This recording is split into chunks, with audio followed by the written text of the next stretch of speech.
Ladies and gentle gamers, welcome back to To Be Determined. Today is part 2 of the Rift Guide. So if you haven't seen part 1 yet, make sure to go watch that one, because in that video I covered how to do all of the story things and how to get the last time charm and all of that stuff. And this video is going to be how to get even more Rift time after maxing all that out, just in case you don't have enough Rift time for the breach, or if you just want to max everything out. So if you do enjoy it and if it's helpful, please make sure to drop a like on the video, smash the sub button if you haven't already. We're on our way to 19,000 subscribers. Trying to get to 20K by the end of the year, and every single subscription is absolutely free and it helps me out so much. Also, we are doing rank up giveaways every single week. 5 ranks are being given away in my Discord, so make sure to join that. There's a link in the description. But without further ado, let's jump into it. Before we do anything else, I just want to show you guys something that I totally missed for the majority of my playthrough, but they have changed how you get the teleports to the Wizard Tower, and there's now a teleport to the Rift. So if you go to Roger here, you can go ahead and get his travel scroll to the Rift, which costs 5,000 motes. You can transfer it to the main world and claim it there. And also here in the Wizard Tower, there is a new NPC who sells the old teleport to the Wizard Tower. So if you go just down these ladders right here, you'll notice Grumblefoot, who has a little bit of dialogue. And after he gets through it, he'll sell you a travel scroll to the Wizard Tower. Now on to the real Rift Guide. So today we have 4 different things to go over, starting off with Aruo's quests, which is the gecko fights, the Soon Gecko, which I'm pretty sure is a reference to Goku. But all you got to do is walk up here to Oru the Almighty and just click here. And when you first fight the gecko, the only option you'll have available is to enter. These options on the left and right you won't have yet, but all you got to do is just enter and fight the gecko. The first fight is really easy. You basically just click him, and all of the mechanics that you find here will be the same to go on, but you can turn on modifiers as you fight him numerous times and get enough experience to add the modifiers. But you see he has multiple attacks, so he did the clone jutsu attack at the start, which let him just spawn in a bunch of clones. And you can see all of the things going on. There's a lot. There's that teleport that he just did. And then before that, he did the ray gun with the explosion at the end of it. But our goal here is to keep our combo up as long as possible. So you can see this bar on the bottom of my screen, and I have to hit him before that bar turns completely red. You can see it goes from right to left. If you don't hit him often enough, it'll turn red. And if it goes all the way red, then you lose your combo, which right now doesn't matter too much. It just means I get the fight done faster if I keep the combo up. But I have a combo X6 right now, which means that every time I hit him, he's taking 6 damage, and that just means the fight goes by a lot faster. Later on, it's going to be a lot more important, because if you don't keep your combo up, you may end up dying. So you want to make sure you keep this combo up. The faster the fight is over with, the less likely you are to get killed. But there it is. We got 50 Sun Gecko experience and 5 Sun Gecko essence. But after the first fight, you'll still only have access to enter. You won't have access to these other 2 options yet, so you'll have to just fight him again, and you'll get the rewards again. But after that second fight, you'll unlock access to the Sun Gecko Essence Shop, which is where all the buffs are from doing these quests. You can get Combo Mania, which is an uncommon accessory that is only in the Rift, that just makes your combos 0.5 seconds longer before they expire. There's also this new item, the Extremely Real Shuriken, which gives 5% extra magic find when a tagged enemy is killed by you. Unfortunately, as far as I have been told, it does not work on Slayers at the moment. I don't know if that'll change in the future, if it's bugged, or if they just want to keep it that way. But either way, this will be really powerful when you're fighting Inquisitors. Then there's also Grandma's Knitting Needle, which can be applied to Grandma Wolf pets to grant 5% extra magic find when getting a combo of 50 or above. So this is also a really nice pet item to have. There's also the Super Leech modifier, which I highly recommend going for, because you'll need it for some of the parkour sections later. It'll help out a lot to get this. All you got to do is just get it once, and it will increase your Aspect of the Leech to 5 block teleports and also reduce the mana cost to 50 instead of 60. So that's a really big buff. Would highly recommend doing that. There's also the Blessing of Time, which has 3 individual upgrades. I believe the first one is 25, and then 50, and then 100. But you can see you get stats in the Rift and some in the overworld as well. So it's a really nice little buff. There's also an Enigma Soul here. I believe this is unlocked with 25 essence. And you can get the Emblem of Burning Strength for 100 essence as well if you want to go overkill. But as you progress through the fights, you'll unlock Time Chamber modifiers, which just make the fight harder but give more rewards. So the first modifier that you'll unlock is Revival. where shurikens are placed around the chamber, and Gecko now revives once when reaching 0 health. So it's basically like you do the fight twice, but you can use these shurikens in here to actually attack the Gecko without having to worry about getting in close. So you can keep your combo up from a distance if you want to. There's also Combo Maniac, which makes increasing your combo multiplier stun Sun Gecko, but if you lose the combo, you'll lose 4 hearts as well. So you got to be careful with this one. The third modifier, Time Slice, makes the first 30 seconds of the fight your combo multiplier requires 1 less hit to increase. So it's really good to get a lot of attacks in at the start, but it also makes a timer. So you have to kill Sun Gecko within 3 minutes. And if you have revival enabled on top of this, you have to kill him twice. So the timer doesn't reset when he revives. You have to just kill him twice within 3 minutes. And if you don't, then you lose like 1.5 hearts every second. So it gets really hard. So you definitely have to kill him within 3 minutes or the fight is over. There's also buff antics at the 4th one. You get various traps, hazards, and buffs placed around the chamber. So you got to be careful about these. Then there's collective, which requires 1 other active modifier. You can't just have collective. For these options, you could just turn 1 on and not worry about it. But for these ones, you have to turn on a select amount of multipliers. For every max modifier enabled, you lose 1 max health at the start of the fight, but every modifier also increases the time before you lose your combo by 0.2 seconds. So if you have 5 multipliers enabled at this point, you'll have an extra second before you lose your combo, which is really helpful. Then there's the brand new dance, which requires 2 other active modifiers and makes Sun Gecko get a new attack, which I believe is the nuke, which is basically like the pillar that vampires get. You just have to spam left click on it, and eventually after you've done enough hits, it'll disappear. But if you don't do enough hits in time, then it will take a lot of damage to you. So you got to be really careful with that, but that's not the only attack that gets buffed by this. All of his other attacks now deal damage. The teleport doesn't deal damage, I don't think, but whenever he does his shadow clone thing, if you hit the shadow clones with this modifier enabled, you'll lose half a health every time. But every time you take heart damage, you will regen 10 mana. Now, it's important to note that for all of these modifiers enabled, we haven't gone to the last one yet, but all these modifiers enabled, you can use your healing melon.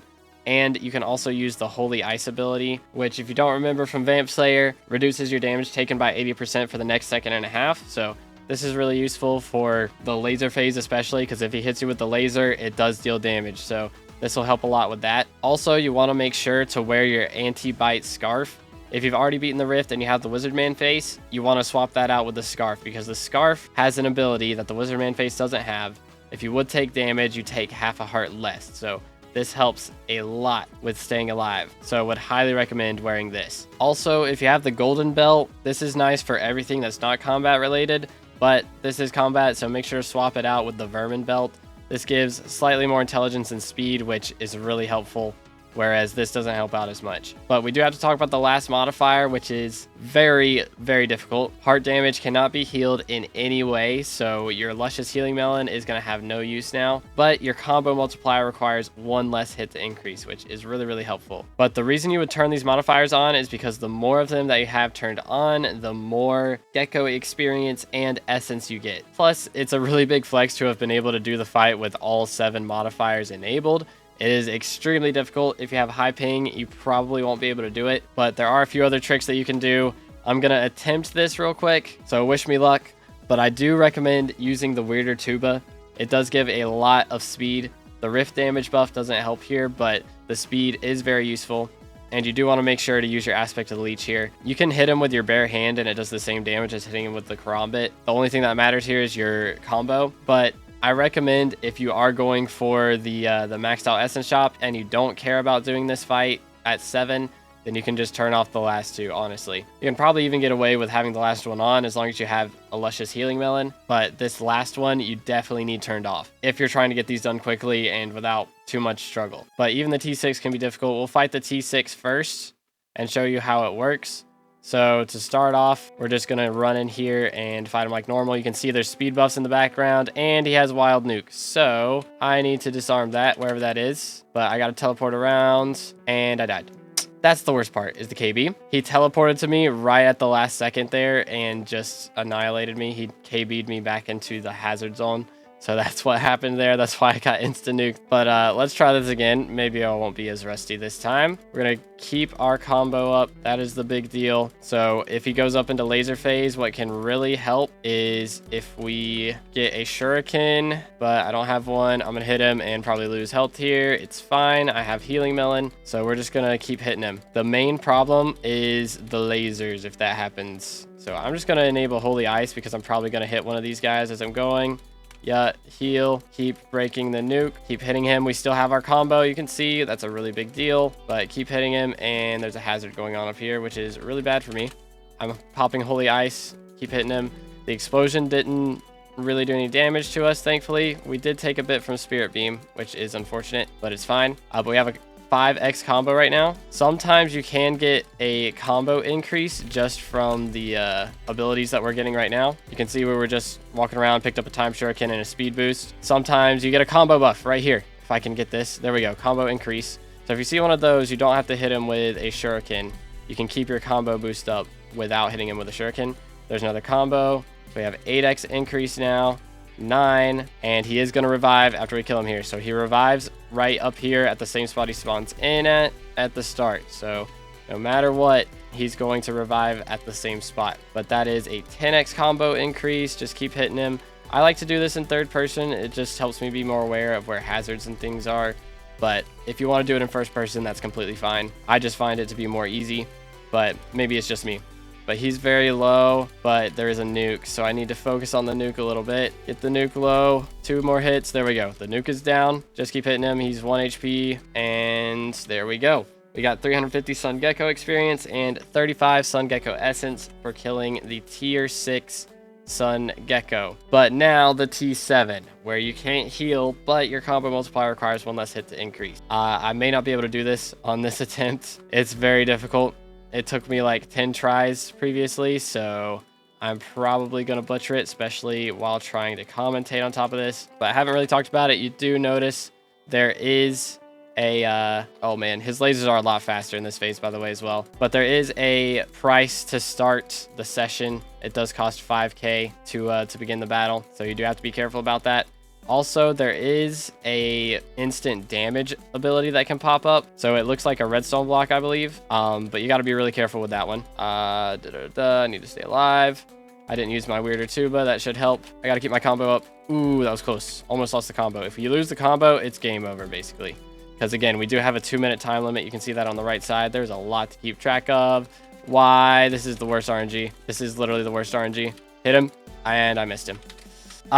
Sometimes that happens. It's the worst. He's doing laser phase, and you get a hazard zone, and you get a nuke. That is like just the worst RNG you can possibly have. So if you get that, you can survive it, but it's very difficult. But you kind of get the idea. That's pretty much everything with YoGoU, and that is where the first Enigma Soul is. We'll talk about more of these shortly, but these are kind of related to most of the things we're going to do next. So let's move on to the next one. If you go up the stairs here, you can go past the old timer and the chipper pickaxe and talk to Ulrich von Neumann. This is the first Ulrich. You can see there is a Enigma Soul right here, and you claim this by talking to him. I think the first time you talk to him, he has quite a bit of dialogue. But anyways, you just choose a random box, and he will open a second box, and it is best to always switch to the other box. You cannot choose to keep your current box or switch. So it's always best to switch. You can see the switch percentage is actually higher. This is just built into the game. So always make sure to switch. And then after you switch, he will ask you why you switched. And you have to say in the answer because it makes more sense, I think. I think the option is like just because I wanted to, or because it makes more likely to actually get the thing. And if you choose the more likely thing, then he will give you access to the Enigma Soul. And also, if you do happen to win one, I got unlucky, but if you do happen to win one, then you will get one of these IQ points, which is the only rift transferable talisman from the Mountaintop, other than its upgrade, which is 2 IQ points. So if you go and do that 9 times, then you can get the 2 IQ points. And you can do that every single time you enter the rift. So you saw we just did it, but we just left the rift and re-entered. So now if I go back up to him, then I can just go ahead and start it again. He does have a little bit of dialogue to go through every single time, but we choose the left box again.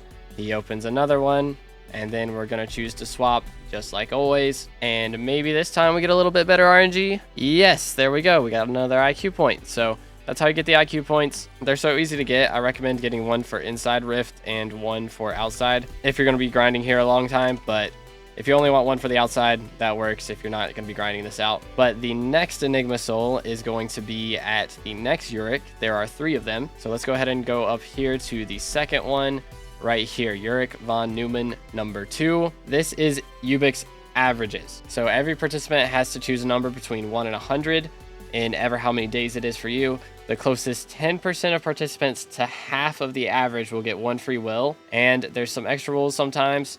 If a player chooses a number at least 4 times higher than the average, they will get 2 free wills. So if you want to try and go for the 1 free will, play it safe. I recommend going for 25. You can see the last average that was chosen was 50. So most people are going to choose 50 again because most people don't read what the rules actually are. And they'll just type the number that most people went with. But the goal is to actually go for half of what the average number is. So you really should go for 25. Now, if you choose a number that's 4 times higher than the average, you get 2 free wills, but seeing as the average is generally going to be higher than 25, and the highest option is 100, you should really just aim for 25. And if you do win it, you get a free will, and also inside of this box, there is a Enigma Soul that you'll get access to if you choose correctly. Unfortunately, I did not, and so I don't have access to it yet. But if you haven't seen this free will, giving this to a minion will give them an illusion of free will.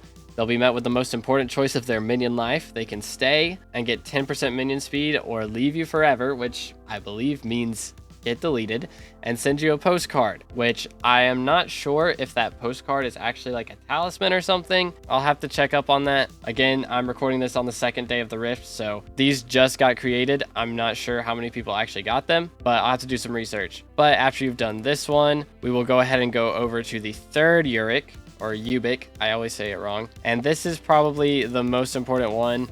You got to go past the combat place here and go down here. Don't worry, we'll go to that last Enigma Soul in a moment.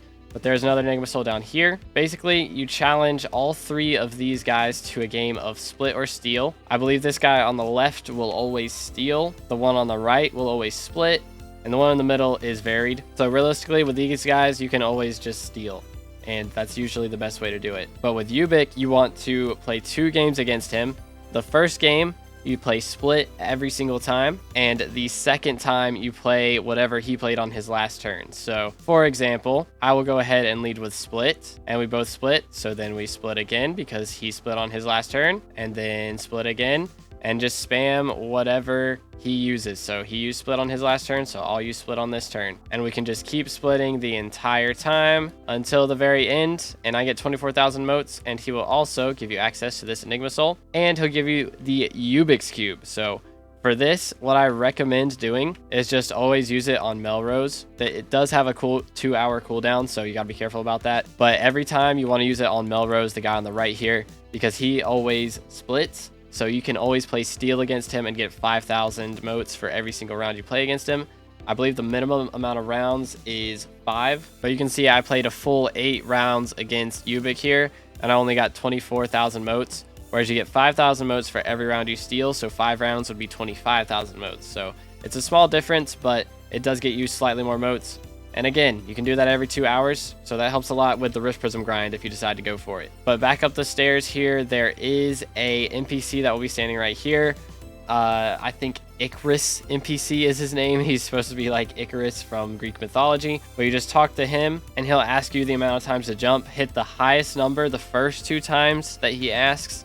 And the 3rd time I hit 40, and he jumped into the sun and dropped the burning pants, which are these guys, or the burnt pants. They give -4 rift time. They're really bad, but you can get them from him, and also access to the Enigma Soul. Now, I already talked about the Enigma Soul you get with the horse Suzuka in the last video. Once again, you have to go into Shin's room and get it there. So if you don't know how to get it, make sure to check out the last video. But there's a few more souls we got to go over, and they're a little painful. The first one, right after doing Icarus, you can just jump down here, and you'll need to have a Berberus blowgun. So if you have already crafted your last one into the time gun, you'll have to go grind out another one, because if you try and use the time gun on these, it unfortunately does nothing. So you'll need a Berberus blowgun. Just shoot down all the balloons just like we have in previous rift areas, and you will have the anvil fall and open the Enigma Soul. After that, you can go all the way back up the steps here, and this will lead you back to Ubik. You just keep going up the stairs all the way up, all the way back to Madame Eleanor Goldsworth,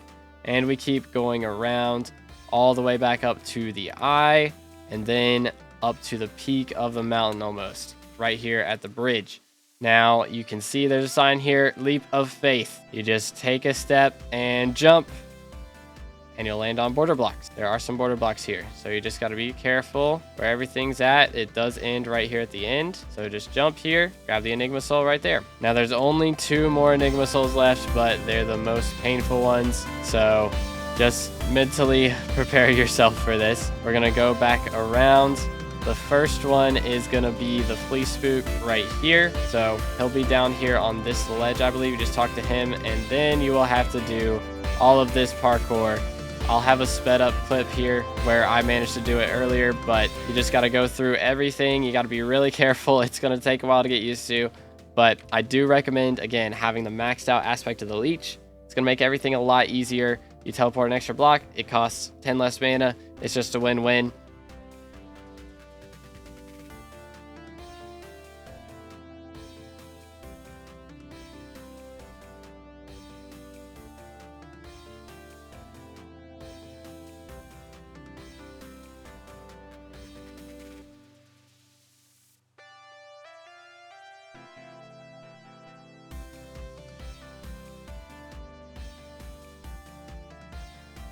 Then you can jump back down here, and what you'll do from here is just go up these steps, and this is the most painful thing in the rift, in my opinion, flower pot parkour. So you thought the ones at the Stilgore Chateau were bad. This is much worse.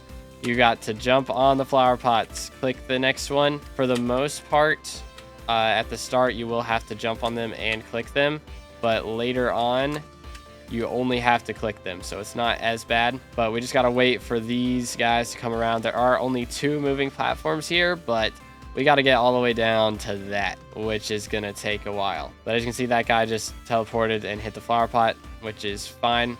But we're gonna go ahead and teleport onto this guy here, and from here we are going to try and hit this flower pot.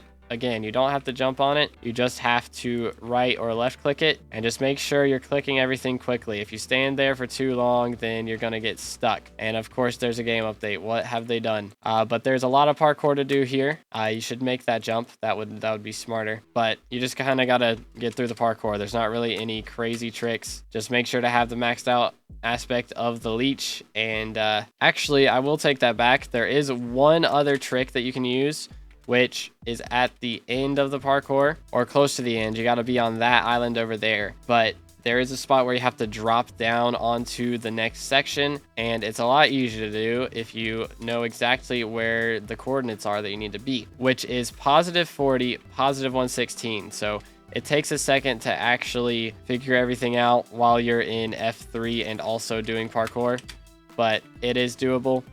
Also, a trick for this part, make sure to use your aspect of the leech. Don't actually try and attempt these jumps. It's just not a good idea. Just use your aspect of the leech and it'll teleport you straight onto the blocks instead of having to actually make the jump. But there we go. Got that block. We'll go ahead and hit this one. You do have to go around this circle twice. You can see that it goes in the circle of where the particles are here.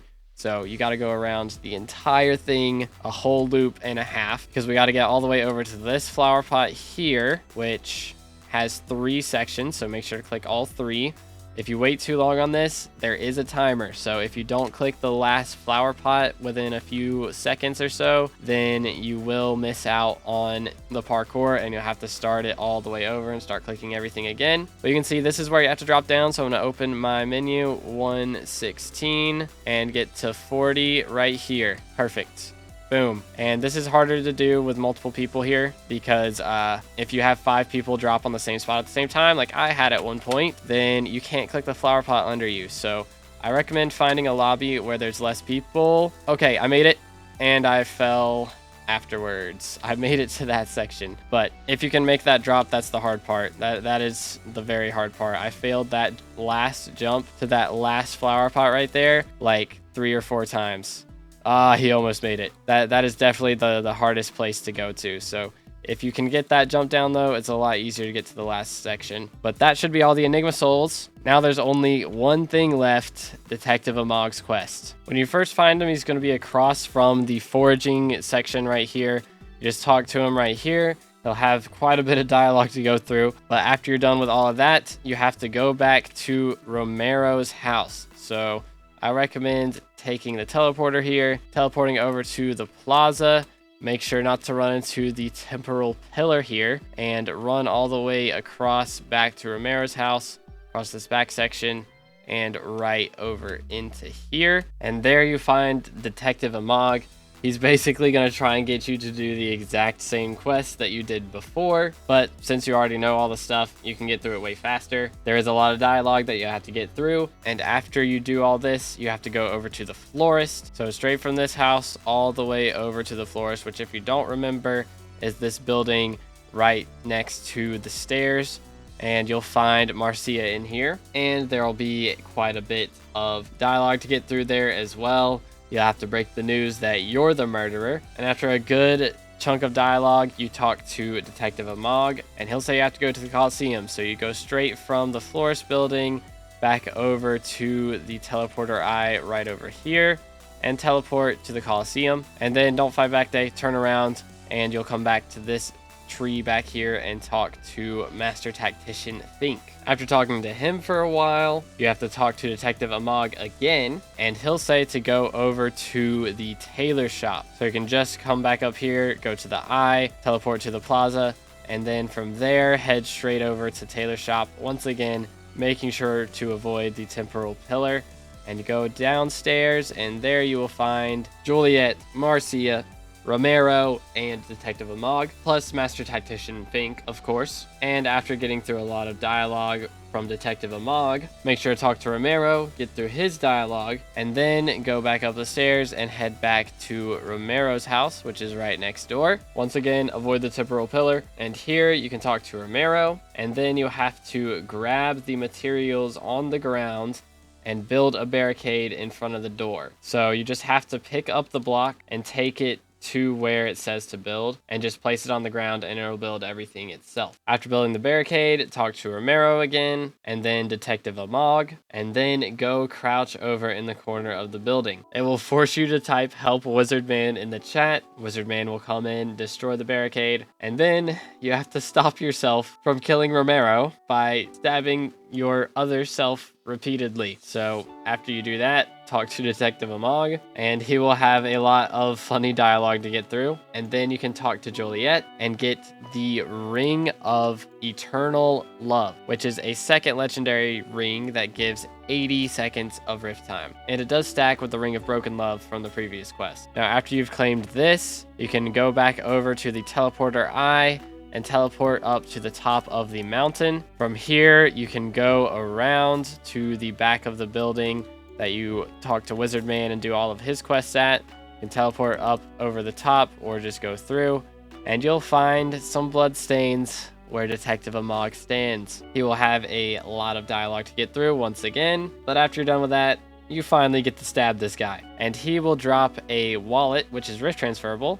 You can take that over to your ender chest if you want to, and transfer that to the main dimension, and you can either keep it or sell it to NPC for 500,000 coin. So that's everything in this section of the rift. I hope you guys enjoyed. If you did, make sure to drop a like, smash the sub button if you haven't already. Thank you so much for watching to the end. Once again, we are doing some rank up giveaways for Hypixel in my Discord. Make sure to join that with the links in the description. Also, I stream almost every other day right here on YouTube, and also on my Twitch, which is linked in the description as well. On YouTube, I play only SkyBlock and Minecraft, and on Twitch, I play pretty much everything. So if you want to see me play other games, make sure to follow the Twitch. But once again, thank you so much for watching. I'll catch you on the next one. Have an amazing rest of your day, and God bless.